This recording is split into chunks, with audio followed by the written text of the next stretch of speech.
Welcome, everyone, to the Wednesday edition of Jim's weekly rankings. Of course, going over all the positions, quarterback, running back, receiver, tight end. We'll try to get to a few of the questions you might have on your roster lineups or any waiver wire questions as well. But of course, Jim is covering all that. It feels like all day Sunday leading up to kickoff noon or 1 o'clock Central, or so Eastern time. So definitely stay tuned to Jim's Twitter, or if you have any lineup related questions, Sunday is when he got you covered. So Jim, let's dive right into it. And we'll go with Derek Carr, who has been a revelation. I mean, one of the biggest surprises thus far in the NFL is the Saints overall has one of the highest QBRs the first 2 weeks of the season, if you care about that stat, but also was 11 of 16 on pass attempts last week when they didn't have to do a whole much against that bad Cowboys defense against the run. So where do you have Derek Carr this week among your quarterbacks? I have him at 14. I would love to put him in the top 12, but he's Derek Carr, so I can't really quite do that yet.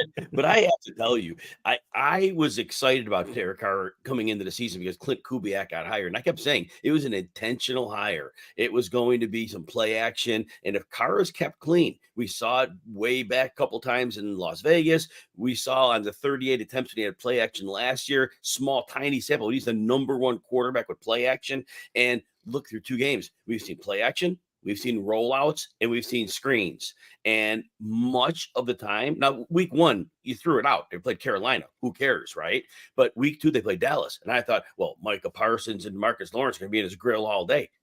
The deep pass to Shaheed, I do have to give Carr some credit because he was under pressure on that one, and he normally doesn't pull the trigger. And there were 2 defenders, and he threw the ball.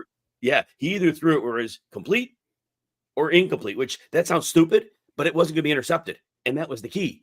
So, but that said, Carr has been super clean. This offense was designed to make the offensive tackles' lives easier. It's that way. They're playing Philly this week. Look, Philly does not get much of a pass rush. You even saw that on Monday night.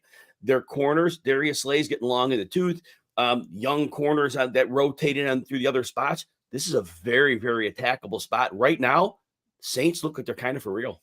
Yeah, we're talking about quarterbacks, but I think it's worth pointing out, you saw in week 1 in Brazil that the Eagles defense was able to shut down the Packers and Josh Jacobs. But in week 2, Bijan Robinson's a different running back. The scheme for Atlanta is different from a running perspective. I'll pose it to you as a running back question, but I think it's really key for Derek Carr. Do you think the Eagles' run defense, again, not fantastic from pass rushing, but is the run defense capable of shutting down Kamara and therefore making Derek Carr a little bit one-sided? Because that might be the key. Like, will the Saints be for real all season? It's I would have thought would have ended by week 2 against the Cowboys. That sure wasn't the case. But now my question is it going to be more off the rushing attack and Kamara, or is it going to be that Derek Carr is just going to be able to continue on throughout the whole year? The Eagles are not a good defense, even against run. Outside, they're batting on the outside. You get to the edge on them, and this offense tries to get to the edge. They love, you saw it in that game against Dallas, too. Love getting compared to the edge. They're not good there. Interior, they got Jordan Davis going there. Very, very good player at times, but realistically, it's on and off because you get to the second level, their linebackers are not very good, and they have struggled at linebacker for a couple of years now. So I do not see Philly as a defense that anybody should be frightened of. Last year, what we saw in Philly last year, that's closer to the defense that we have out there right now. We're hopeful they get better over time, but I do not see this as a top half defense on any level at all. Interesting. So if we're saying over-under on the point total this week, it's leaning over, at least for the Eagles defense. Marshawn Lattimore might be back for the Saints. We'll have to see if that matters. I think if you're the Saints with all the injuries he's had over the past years, I would slow play it a little bit. Let's do a 30 snap count as opposed to a 61, but really interesting because I think the Eagles offense has been pretty frightening through 2 weeks more or less as well too. So I want to give you time to retweet this, let everyone know that we're doing this live at the moment. So if you could push that out there while you can, Jim. But again, a reminder to everyone, we'll be trying to answer the start sit questions if they're applicable to the conversation. We're going quarterback, running back, receiver, tight end, but also Jim does this about 5 hours on Sunday, giving you all the lineup related questions. So if you do have those geared up, I would imagine you can go ahead and fire them off again Sunday during Jim's live start sit situation, which is like a $5. You should get paid way more than $5. It's a 5-hour endeavor, Jim, to be able to do that. So talking about the quarterbacks, we mentioned Derek Carr, who's pretty high near the quarterback 1, at least low end quarterback 1 ratings. Then there's Caleb Williams on the flip side of things, who has looked dreadful through the first 2 weeks of the year, was a showcase of bad quarterback play. Nothing else we can really say Sunday night against the Texans. And I think if everyone's expectations were in line with what you're hoping to have of a rookie quarterback, this wouldn't be all that surprising. But we're fresh off the Bryce Young disaster over the past year. We've had a lot of just, Trey Lance's, Zach Wilson's of the world, Mac Jones of the world. A lot of quarterbacks of recent years who are top 12 picks have struggled. So I think the limelight on Caleb Williams being ineffective is more drawn out. Am I saying that correctly, or is it being a little bit too kind for a guy that I really thought was going to be a good prospect entering the year? I think Caleb Williams is in a bad spot overall this year. The interior offensive line for the Bears has been an absolute disaster. We thought this interior line would be okay, like middling, maybe number 20, which 20 is passable. They're not. The interior line. And what happened in the opener, Caleb Williams under a lot of pressure, too much pressure, and that was a lot of simulated pressure from Tennessee. Well, last week, D'Amico Ryans, who normally doesn't blitz with his Texans defense, he saw last week, you know what? I'm blitzing the heck out of him. And Williams, and I don't know the number, he was under pressure on an overwhelming majority of his passing down snaps. It was ugly. He gets a break this week. I moved him up to quarterback 15. People say I'm nuts. He should be quarterback 27. They're playing the Colts. Colts play 88% zone, number 1 in the league. Number 2, they get like no pass rush. And DeForest Buckner, their interior tackle, injured reserve. And the Bears are weakest interior line. That move of DeForest Buckner going down, Caleb Williams could not ask for a greater gift, because this is a gift that DeForest Buckner's out. So I do think the Bears have an opportunity here. Now, what I don't like is that you go in the halftime of that Texans game and DeAndre Carter had as many targets as DJ Moore. You can't do that ever. You got DJ Moore. So Moore ended up getting more targets down the road. They have to take advantage, because DJ Moore, no cornerback problems here. If they go with Kenny Moore, he's 5'9", good luck, good day. Juju Brent's on the injured list, so he's out. So yeah, Caleb Williams, I do aggressively have a quarterback 15 this week. I get it if you don't start him, but I definitely think you can look at him.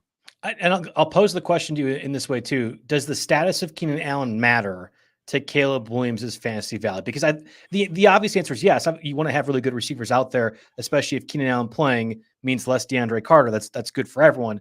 But in the same breath, I really think if you are as high on Caleb Williams as quarterback 15, which you have him listed as, then it really shouldn't matter whether it be DJ Moore and Rome Odunze or Keenan Allen joining that trifecta. To the Keenan Allen question, a healthy Keenan Allen helps him. Keenan Allen hobbling around on a bad heel, that doesn't help him, because with the pressure, Keenan Allen should be gold. He should be instant open. Oh, pressure's coming. Keenan Allen, spam him all day long if you have to, until they back off, and they will back off if those work. But Keenan Allen, I don't know what his health status is. Obviously, he missed last week. We talk all the time. Age and injury recovery. These over 30 players often do not recover quickly. Keenan Allen 2 years ago had a hamstring injury preseason. He played like 40 snaps through week 10. That was it. So if he's back on this track where he can't get back on the field, big problem. Hopefully they wait till he's healthy. And I don't know if they put him out there at 70%. I'm getting a breaking news report right now, Jim. Evidently, I'm not sure how this information was revealed.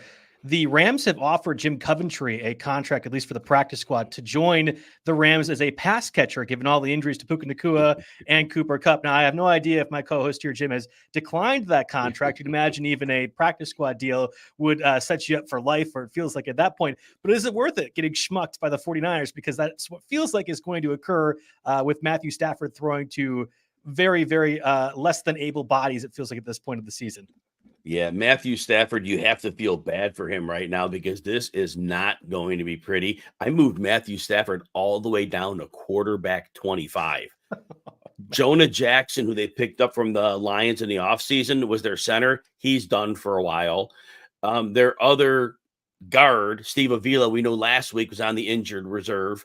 And Alaric Jackson is coming back from suspension at one tackle spot, which fine, but he's not going to earthbreaker here.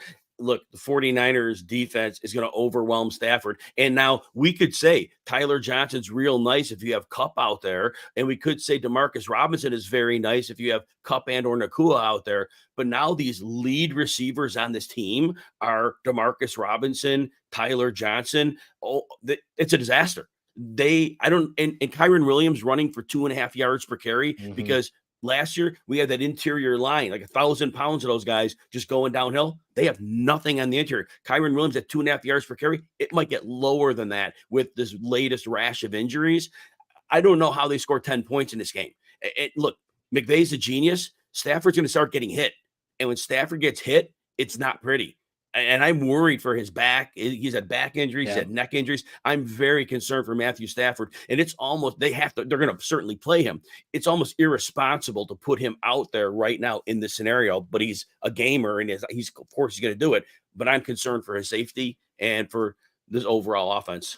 I picked the Rams plus 7.5 in my, I pick against the spread every week in my article I posted yesterday on RotoWire. You already make me nervous about it. It was more so like, I don't mind the teaser aspect of what you said. Hey, are the Rams going to really lose by 14.5 points? I feel like that's a little bit surprising because they do have Stafford, but you're right. It could be a half. And the answer is no, I don't have Stafford anymore. And then it's whatever else is the backup quarterback. Is it a Carson Wentz time? If that's the case, I forget who the backup is, but yeah, a bleak scenario with the offensive line. Cooper Kupp, Puka Nacua. Again, I don't know if has the Cooper Kupp on injured reserve been officially announced yet. Somebody was asking yesterday during the chat. I don't think it's been official yet. It's happening. It'll happen by Saturday at 3:00. We are the ones that like officially push that out for the ESPN and Yahoo leagues, but we have to wait for the team to officially make that confirmation. There's been instances in the past where teams have said X, Y, and Z players going to be out for however long, and then it isn't actually on injured reserve, and we have egg in our face. So, like when somebody was asking in our chat yesterday during the Waiver Wire podcast, we have to decide when the team officially makes the announcement, and it seems like it's coming down the pipeline in the coming days. And just a reminder, if you are interested in that article I was talking about, you can go to rotowire.com/try, get a 2-day free trial access to the site. No credit card needed. You can look at the gambling content we have on the site. You can go ahead and look at all the rankings out there right now that we have. Jeff does a weekly rankings as well with every single position. Also throws in the flex guys as well too, if that matters to you. We have tons of injury news and updates. Maybe save the 2-day free trial for Wednesday, so then you're set for Friday when everything is officially announced. But lots and lots of content. rotowire.com/try, 48-hour access to the site. Plus, no credit card needed for that. So just check it out if you get a chance. Let's move over to those running backs. And I think we didn't want to overreact to a week 1. And I find myself trying not to overreact to week 2. And at some point, Jim, this is just the new norm. Like, I don't know if it needs to be week 3 or week 4. A lot of people do the quarter of the season stuff, which is fine, but that doesn't feel reflexive enough if you are in uber aggressive leagues or industry leagues like we are, where you kind of have to be on the cutting edge or you're already out by that point. So running back, like I had just assumed Rhamondre Stevenson in a casual friends and family league, but a smart one, he fell to the 7th or 8th round because Pat's offense stinks. Jacoby Brissett might be the quarterback for however long. What do you do with that? And yet here the Pats are being competitive in both games, and Stevenson has been a revelation at running back. So what's your long-term thoughts and where are you at with Rhamondre Stevenson this week? I don't know how Stevenson's doing. I love Stevenson, and I was probably a little higher than market on him this year. The opening game, I called that one the last week against the Jets. Not the Jets. Last week when they played him, now I'm forgetting the opponent he played. But I was down on Stevenson last week. Seattle they played. I thought Seattle played really well against the runner week 1, and I thought Stevenson is in for a tough day. Nope. He continued to churn on. He is a good, powerful runner, and if you can get ahead of steam, that works out well. Now they're playing the Jets this week, and look, the Jets are not the defense we thought they would be. Yeah. I have Stevenson at running back 15 this week because the volume's there, obviously, and with the Jets offense right now, I don't think they're going to get much of a big lead on anybody right now. Aaron Rodgers hasn't thrown for more than 170 yards in a game. I know he didn't finish the one game, so there's that. But realistically, it's just not an aggressive offense. Aaron Rodgers isn't used in the middle of the field, so I think the New England defense keeps us close. And if it stays close, Stevenson's relevant for 4 quarters in this game. And like I said, the Jets, you got CJ Mosley limping around on a bad toe on and off the field 2 weeks in a row with a different injury in week 1, but he's not quite right. That defense just is not playing at the level we thought against the run. And I think they can continue, even though the run blocking is not great. Stevenson's getting volume. And I think he does. It's a short week, but I do think he's going to be fine in this one. Pats travel to New York, obviously, for Thursday, 1 of 5. I think either 5 or more games at or under 38.5 total points, which I think says a lot about where the offense is today. We could have that conversation later as to why the production is low, why the quarterback production specifically is low. But to your point, Rhamondre Stevenson against the Jets defense would not have been a matchup you're looking forward to at the start of the season. And now already in week 3, there's a bit of the teeth that has been lost from New York's defense. We'll see if that matters in their home opener, or at least the the return of Aaron Rodgers in a primetime setting. If I was a Jets fan, thankfully I'm not. If I was a Jets fan, I'd be a little bit nervous that we can at least make it past week play 2 without another Achilles tear and the season effectively being over. So Rhamondre Stevenson on that list. We would not have a show between you and I without discussing the Packers somewhat.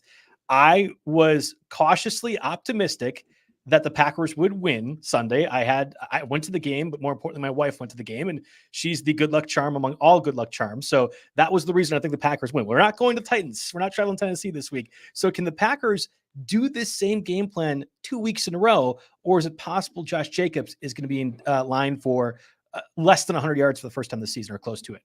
You know, I have to say that Matt LaFleur continues to be a phenomenal coach. And I'm just going to say for a minute, the fact he can get Malik Willis to go 12 out of 14, and they gadgeted it up. I knew they'd gadget it up. And that was a good thing, but they were able to run the ball and they stayed disciplined to it. And, 32 for like $150 or so on the ground for Jacobs. And he just definitely did what he had to do. And you give the Packers a lot of credit. And they're playing Tennessee this week. Now, Tennessee has at times looked good against run. Breece Hall didn't really get going, but I think it was more they were running on early downs too much.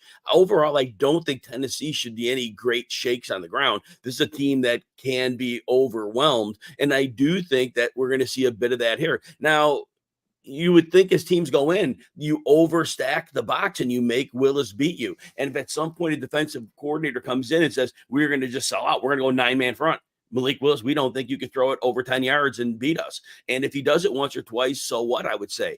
I don't know if that's going to happen. I have Josh Jacobs, my running back 10, because at this point, though, all we can go on is they have no other choice but to run him as much as they can. And that could be 30 attempts. And look, if they do play 9 men up and Jacobs gets to the second level, there is no second level with 9 men in front if they do that. And that means that's a long touchdown. So I think it'd be irresponsible to put Josh Jacobs outside of the top 10 this week.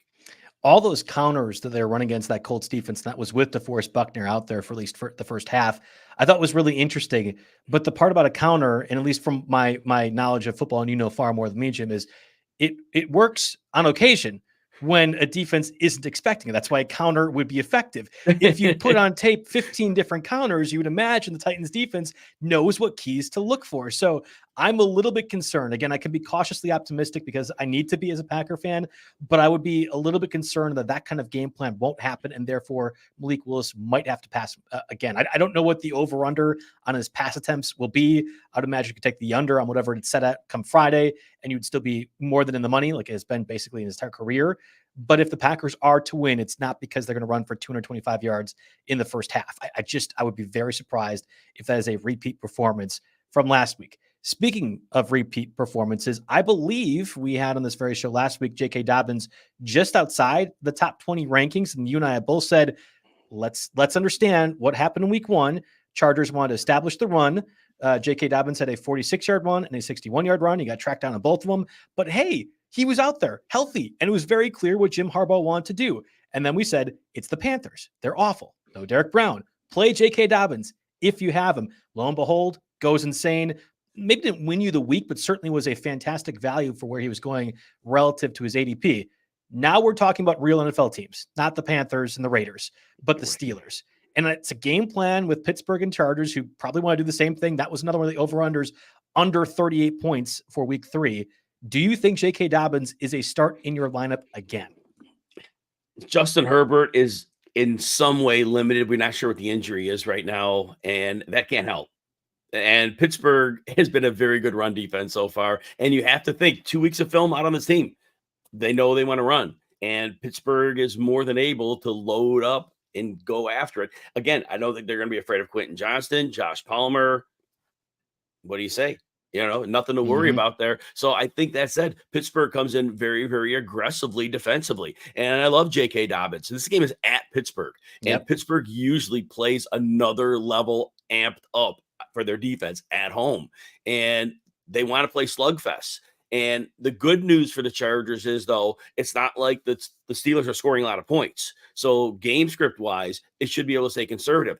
I just don't know how much they can get going against this defense. So again, that 2 weeks of film is important now because there are no more surprises here. So I have Dobbins at 19, which is a good ranking. because I think he's still going to see enough on him. He was splitting too much with Edwards still, I think. Edwards had close to as many carries. Maybe it was one off between the two of them last week. And I think there's a little volume limitation there. But the fact that Dobbins has that explosiveness back where he could break a long run, I do have him at running back 19. But again, there's other players beneath him. They're all kind of sketchy. So I'm going to give Dobbins the benefit of the doubt, but it's not a confident number 19. Yeah, so I think this is the context that matters to me when we're giving rankings. Okay, Dobbins is 19, who's below it. So you have Tony Pollard, and we'll get to him in a second. So there's a question in the chat that I should have answered when we were talking Packers, Titans. We'll get to that. Kyren Williams, I think rightfully so, given what the limitations are of the offensive line for the Rams.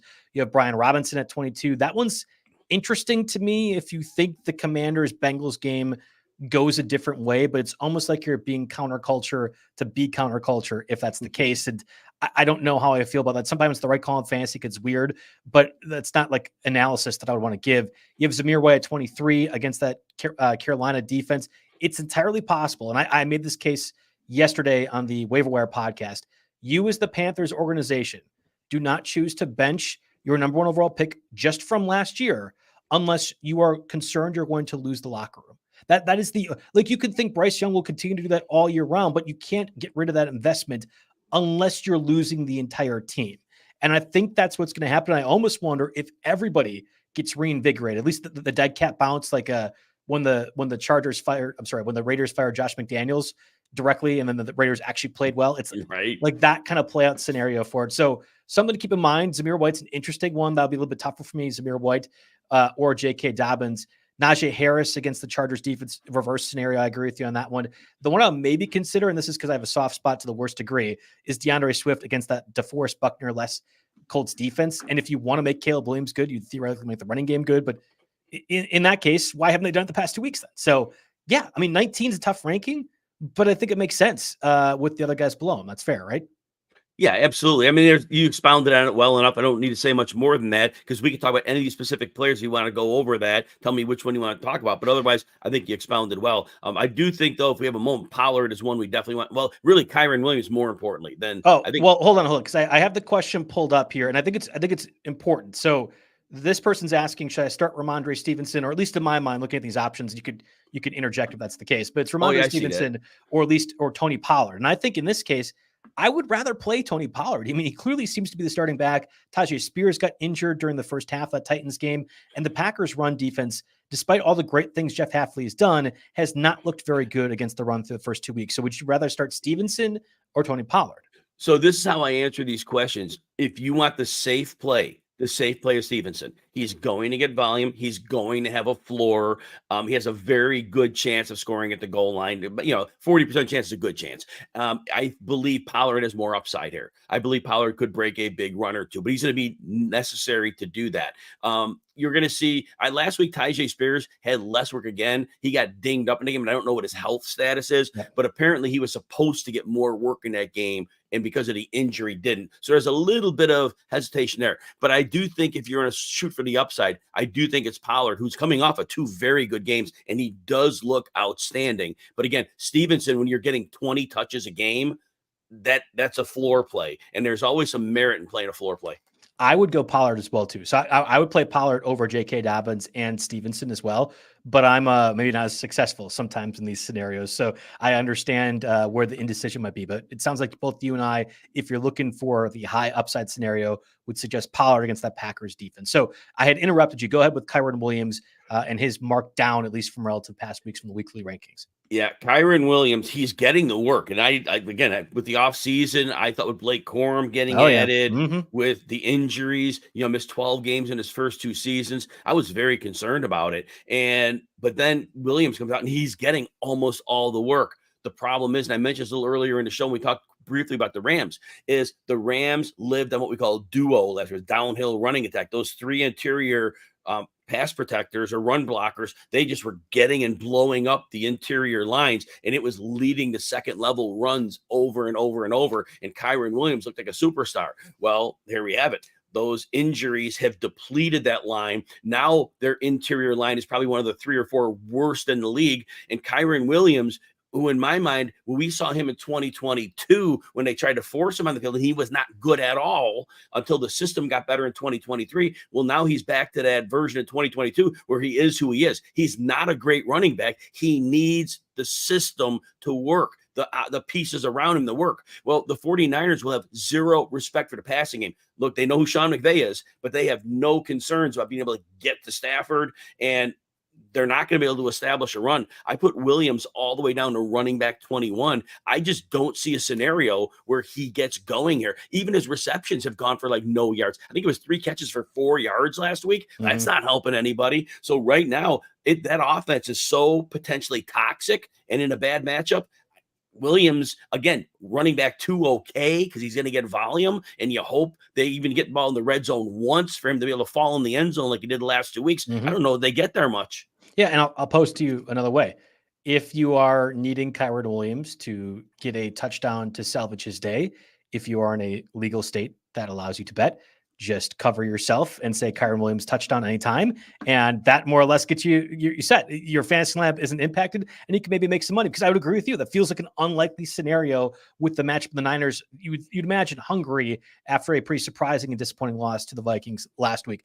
I'm going to gear you up because I'd imagine, Jim, this is going to be a question you're answering at least 15 times during Sunday's, it feels like 5-hour marathon for start-sit questions. What do you do with the Chiefs backfield with Isaiah Pacheco out 6 to 8 weeks? Carson Steele was my recommendation yesterday on the Waiver Wire podcast. And somebody, and I haven't checked yet, I haven't had a lot of time this morning to check, but somebody I was investing about 35 to 40% of my budget in if I needed a running back. Or would you be more inclined to have Jake's guy, who he was talking about, Samaje Perine, and the pass catching prowess that he should have in that offense? Which of those two backs are you interested in more? And are you playing either or both this week? And then, of course, they signed Kareem Hunt to the practice squad yesterday just to add a little bit of chaos to the situation. More uncertainty. Woohoo!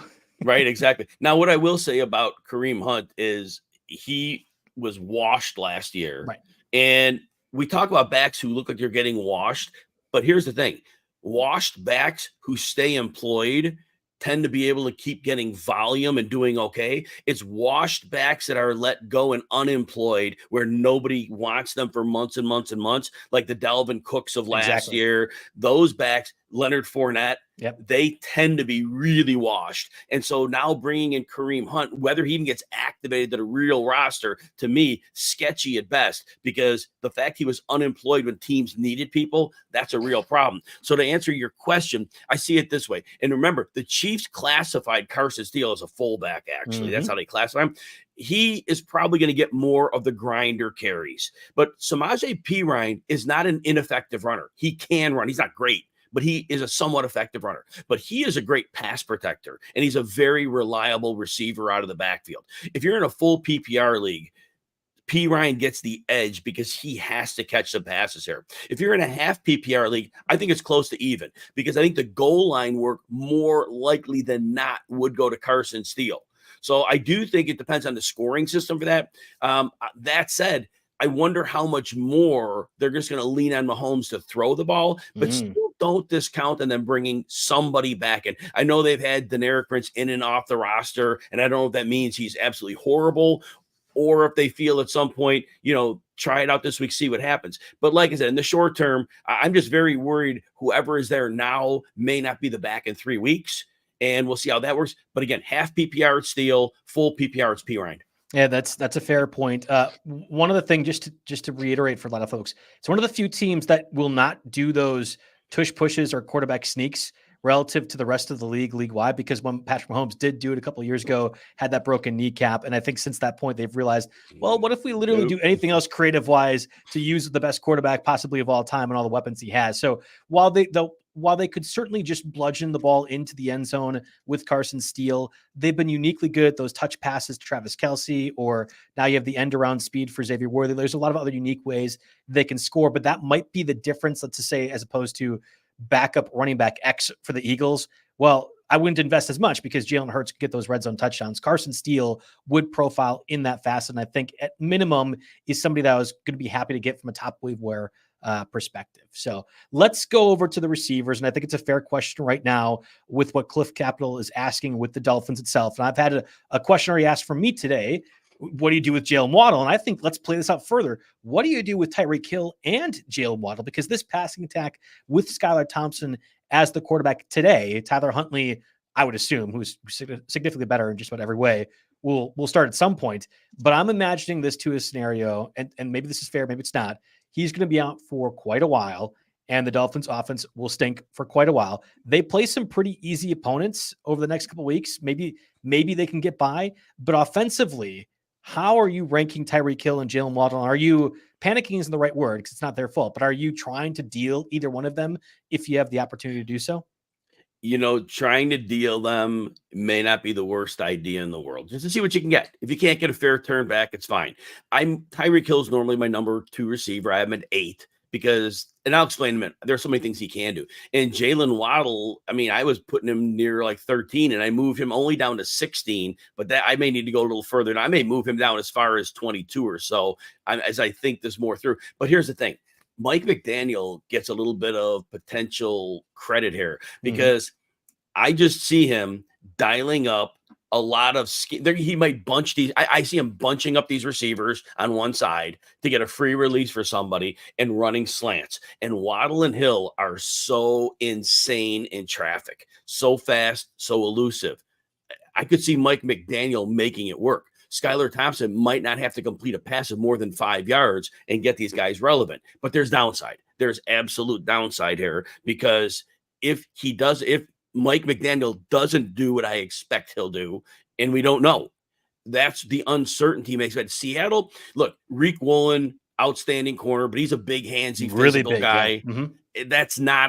He does not match up with Waddle or Hill. Right now, Devon Witherspoon in the slot, another story, but I think a lot of we've seen him use a lot of motion. When you use motion, you can kind of isolate the slot receiver out as well. So again, I'm giving them some benefit of the doubt this week.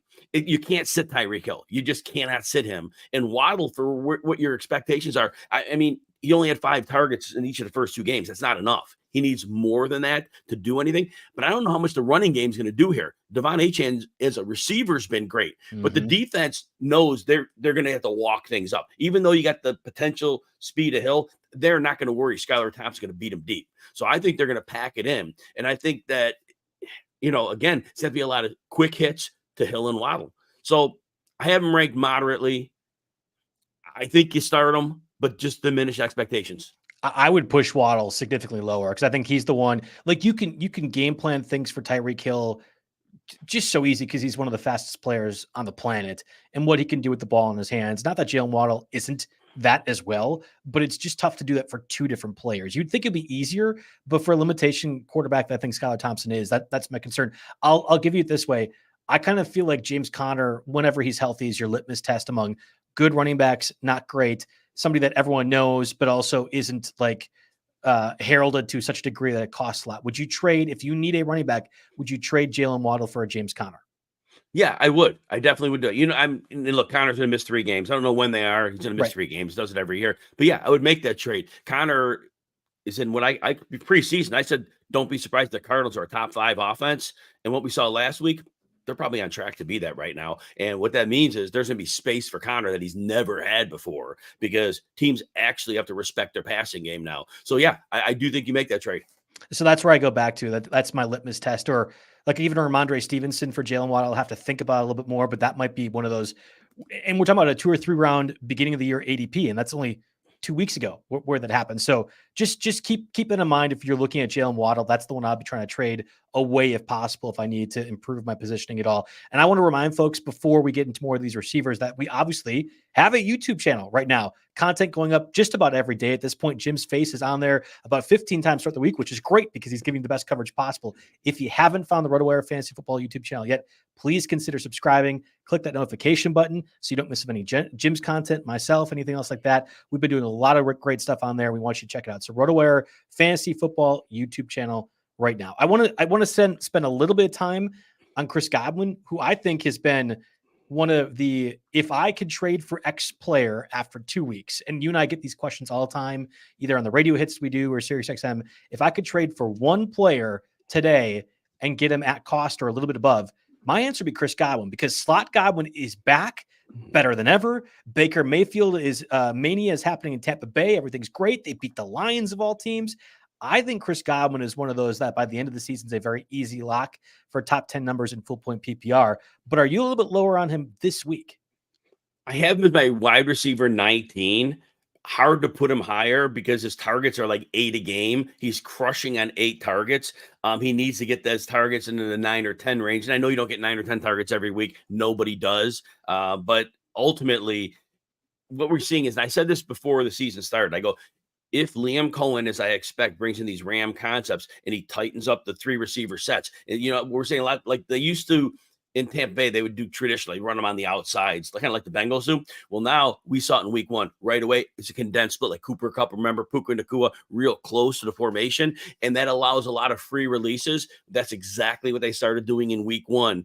Liam Cohen with Tampa, and Chris Godwin is wide open almost all the time, just like Cooper Kupp was, just like Puka Nacua was. It's the same concept, except for Chris Godwin. No offense to Cooper Kupp or Puka Nacua. Chris Godwin is insanely athletic, insanely fast. He is, just for his size, he's an amazing player. And right now we're seeing the best of it, and we're seeing him open. He had all of his 7 catches for $119 and a touchdown in the first half of that game, and they took their foot off the gas in the second half. They I don't know why they run the ball, because they can't, but that's another story for another day. Godwin could have easily gone 170, 180 yards in that game. They're playing Denver this week, so that possibility exists. And that's kind of why I have him down at 19. Denver plays, I think, the 3rd most man coverage. That means, and Patrick Surtain is pretty much locked up, matched up on Metcalf in week 1, and he locked up in week 2. Well, we're going to see this week he's going to be on Mike Evans. Now, Mike Evans can beat anybody. We get that. But Godwin's going to be open. The slot is going to be a party there. So Godwin's up for another game. But because Tampa potentially could get a lead on Denver, they might again take their foot off the gas. And that's why I didn't put Godwin above 19. Yeah, you're right. I hadn't thought about the game script making it so the Buccaneers don't have to use Godwin. I'm sure you could find some first half overs if that was the case, if you're looking that direction, because I think Godwin is one of those you'd be very happy with fantasy wise. But if you looked in the first half, you'd be like, oh, he's going to go for a historic day, just like last week. And you might not have to against Bo Nix, who has no idea how to throw a football capably. I don't know if that's Sean Payton's fault or Bo Nix or both, but that situation in Denver is brutal.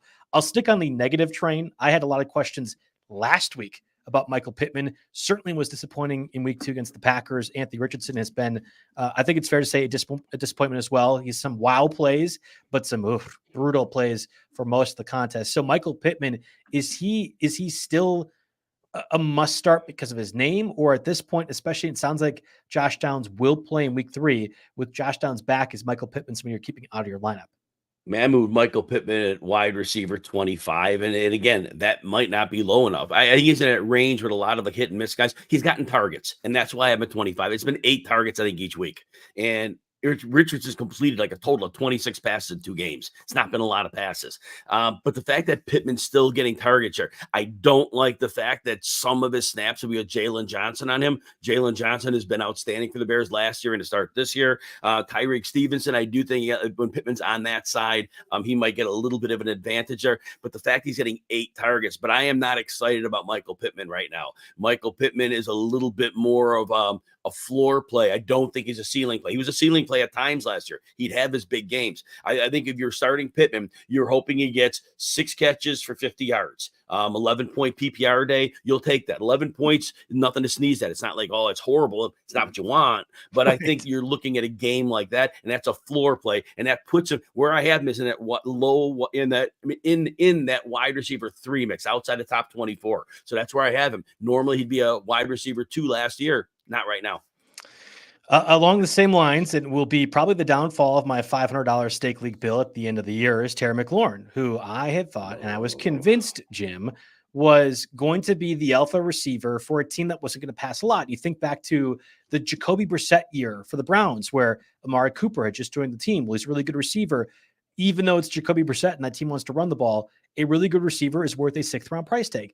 Take Amari Cooper. That ended up smashing. The same concept for Drake London. Same year. It's Taylor Heineke and whatever crap quarterbacks throwing the ball. Well, Drake London's really good. Smash spot running or round 6.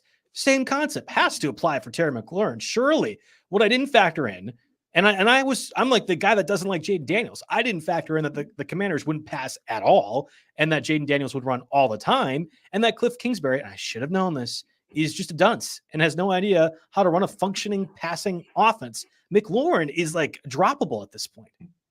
Yeah, he probably is. I hate to say this because he's a superstar. 2 for 17 in the opener. 6 catches last week. Great. 22 yards. The only viable receivers in this offense are your running backs. He's throwing to Brian Robinson. He's throwing to Austin Eckler. And Zach Ertz is getting floor games for you. That's it. This offense has no ability to push the ball.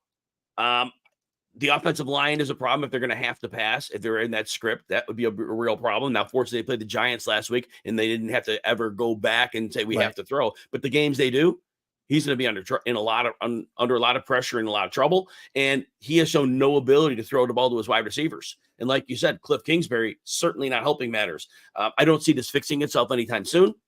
And again, it's very, very unfortunate right now. But there's not much more I could say. Like you said, borderline droppable. If you feel compelled to hold him for one more week, I guess. But if he doesn't do anything this week, if you haven't dropped him, I don't know. Name is great. They're not trading him. So, yeah, there's no usefulness on the fantasy roster. This is the flimsy narrative that I can give you, and this is all it is, flimsy narrative. Bengals are favored by 8 in Monday night's second game. I would imagine, or at least the person I think Cliff Kingsbury and Dan Quinn are as leaders, they definitely don't want to be embarrassed on a primetime game. So whatever the best effort they can put together will be in this one. Now, they are the second Monday night game and probably will be watched by about 5 people, or at least on the split screen, because we don't want to actually watch that game if we can help it. If the Bengals are to live up to what Vegas thinks and get ahead early, you're in passing scenarios a lot. And if I'm the Bengals, I'm going to do anything I can to just make sure Jayden Daniels doesn't run all over the place and we get embarrassed defensively. So we're going to spy, make the guy throw. And that's the point where maybe Terry McLaurin can do more with his 6 catches than 22 yards. I still think he's going to be the stapled target, but this is flimsy analysis. That's all I can give you, Jim. And I tell you what, if Lou Anarumo does anything with disguise, which he usually does, Jayden Daniels is not going to have a clue. He will not have any idea. And all of a sudden he'll throw the ball. He's open. Oh, wait, there's 2 guys converging. It's an interception. Pick 6. It's going to be ugly. It's going to be ugly. I thought the 8 points was like a backdoor cover potential. So I think I did pick the Commanders to cover, but it was also, let's just say, I don't think the Commanders lose by 15. I don't know if the Bengals are a good enough team to beat teams by 15, even as bad as I think this Commanders offense and team seems to be. We'll find out late Monday night. Hopefully you're just watching split screen or in the very bottom right corner, and ESPN understands the priorities and where it needs to be for their double Monday night header. I want to get to the tight ends, and we have only a little bit of time to discuss those, Jim, but real quick, a reminder to folks that we have also launched the RotoWire Picks app. It offers recommendations and predictions for the fantasy pick'em and player props on platforms like Prize Picks, BetMGM, and more. And it covers just about every sport. I use them for esports, for example, and I'm throwing them in different options. It's free to download on Apple and Android. Sign up within the app for the subscription to unlock all features. And existing RotoWire.com DFS picks and subscribers also get instant full access with their login. So check it out now. Search RotoWire Picks in the App Store to find it out. I've been loving it a lot. We were partnered with Underdog for the podcast as well, and that's been fantastic. The CD Lamb more on half receiving yards is still live right now. Yes. If you want to go ahead and check that out and use our Prize Picks tool to find the other options out there. The tight end position has been effectively a wasteland of sorts. And I did make a trade in one of the few leagues that likes to trade. I traded away Rhamondre Stevenson. I have a bunch of running backs for Trey McBride. I'm very happy to see that Trey McBride is the number 1 tight end on your list this week. That's fantastic. Yeah, McBride, they're playing the Lions this week. In theory, you have to expect a shootout. Vegas numbers indicate that's one of the highest totals on the board here. And what happens, Detroit plays a lot of man defense, and they bring pressure. Aiden Hutchinson was a beast, like 4.5 sacks last week. Yep. They're going to bring some pressure here. And the outlet is probably going to be Trey McBride. Look, as great as Marvin Harrison was, it may still work again this week because I think he's better than the corners Detroit has, the outside corners. But I do think with the pressure coming, McBride's going to be a hot outlet. And McBride has seen very, very strong target volume of the tight ends. He has to be like right near the top of target volume, like top 2 for sure. And that's huge. Volume's king in fantasy football. McBride is definitely getting it done. And this offense, again, they're going to have to score points in this one. So Yes, tight end one. I did not think I would see myself putting him there, especially before the season started, but that's where we're at right now. I have two more for you, Jim. And I had said Chris Godwin was probably the guy, if I could acquire today, I would do so at cost or a little bit above. The second player for that would have been Brock Bowers, which was ironic in those trade negotiations. The player that had Trey McBride also had Brock Bowers. And I'm like, hey, please, I'll just take one. Whatever one of these two tight ends. I'm starting Colby Parkinson. Please help me out. And I think Brock Bowers is set for certainly going to be a breakout rookie year. I think he will easily set records. I have no idea if he can identify that in any of the sports books, but much in the same way Puka Nacua set rookie records last year for receivers, Bowers is definitely going to do that as a tight end. And I think he can do it quietly to the point you don't even realize it, but like week 7, he's going to be a 500-yard receiver and he's going to have 45, 50 receptions. To the extent that he's involved in the offense, I don't even think the wildest Brock Bowers supporters, we should check with John McKechnie, that's like the literal answer to that, I don't even think they would have guessed he could be producing at this level. It's been fantastic through 2 weeks. They play the Panthers this week. The Panthers probably have the least pressure generated in the NFL. They can't cover the pass. They can't cover the run. The Raiders' running game has not been very good. I do think Zamir White will be okay this week, but the running game does not. So they're going to have to throw a little bit. But with Gardner Minshew not under pressure, and Devontae Adams will be fine again, even when he sees J.C. Horn. I'm not, as good as he is, right. Devontae Adams, but there's a second option. And Andrew Cooper, our friend of Fantasy Alarm, talks about this all the time. If you're the second option in the passing attack, you're a great fantasy option. And we've seen Bowers get 8 and 9 targets in the 2 games, and he's cashed in both games. So at this point right now, easy matchup, struggling running game. Yeah. And I could see the Raiders looking to score some points here, not taking their foot off the gas, most likely, if they're able to. And so I do think this turns into another very, very strong game for Brock Bowers. Don't be surprised if he finds the end zone for the first time in his career. A reminder to folks that if you are having any lineup start sit questions, Jim has got you covered. You can follow him at Jim Coventry NFL. He'll answer any Twitter question at any point. But also Sundays, it feels like every 5 hours before the games, he'll get you set with everything. I would imagine if you aren't getting Carson, Steele, Samaje Perine questions, or I guess Kareem Hunt, the next will be, what do I do with Hunter Henry? And unfortunately, you'll be getting docs for those questions on Thursdays because, again, the Patriots play the Jets come Thursday. That was one of the hottest waiver wire pickups, at least relative questions to should I start sit that we had on the show yesterday. And I my answer then, and I think my answer today is, I mean, I guess if you need to go ahead and play Hunter Henry, but it's not any better or different than Isaiah Likely, who, by the way, came back down to earth in week 2, even though the Ravens ended up losing that game. So what's your thoughts with Hunter Henry and his value moving forward? Hunter Henry in week 1 lost out to Austin Hooper, who had more targets. It was funny. I was in the start sit stream and a lot of people asked tight end questions, and I could not tell them enough to start Hunter Henry. I'm like, he's got a great matchup against Seattle. He's going to crush it. I didn't see 100 yards coming. Okay. I saw maybe 45 or 50. Pat yourself in the back, Jim. It's fine. Let it be. It's okay. But 45 or 50 yards. I just thought the matchup was great here. But what I want to point out is Hunter Henry, a lot of people wrote him off. Last year to start the season, when the Patriots offense hadn't yet been exposed for the fraud it was, he had a pair of 50-yard games with touchdowns. Still could play. And then in his last 2 games before the injury, 40 yards and 2 touchdowns, 66 yards and a touchdown. The offense was a disaster in between for the most part. Well, all that said, Henry can still play. And Henry is the best receiving option on that team that they have. And Jacoby Brissett's a professional quarterback, and he is able to get the ball into the seam. And what's going to happen, the Jets, even though Jermaine Johnson, their defensive end, is out this week, they were getting a lot of pressure last week on Tennessee. Well, if you're going to bring pressure, what's the best outlet? Your tight end. And I don't think the Jets are a fabulous tight end defense. I think that they can be had. And that said, I do think Hunter Henry is going to be a PPR asset here. Again, he's not getting that 100 yards again, but I could totally see him catching 4 or 5 passes, 35 to 55 yards, 15, 20% chance of scoring. So if you need a borderline starter, Hunter Henry can work again. Especially if you're waiting to look at Jake Ferguson. I would imagine he doesn't play again this week. Luke Schoonmaker looked pretty good in that relief. And the Ravens, 0-2 Ravens against the 1-1 Cowboys. That's like a loser leaves town match, a little of sorts, but I think the Ravens need that one a little bit more. So if you're in that Jake Ferguson, Evan Ingram, of course, left after pregame warmups, that range of tight end, Hunter Henry, makes complete sense with the little bit of knowledge that we have right now of those guys' injuries. So, Jim, that does it for us on this edition of the Wednesday weekly rankings with Jim. Back in next week, going over more of these players. Thanks, everyone, for tuning in.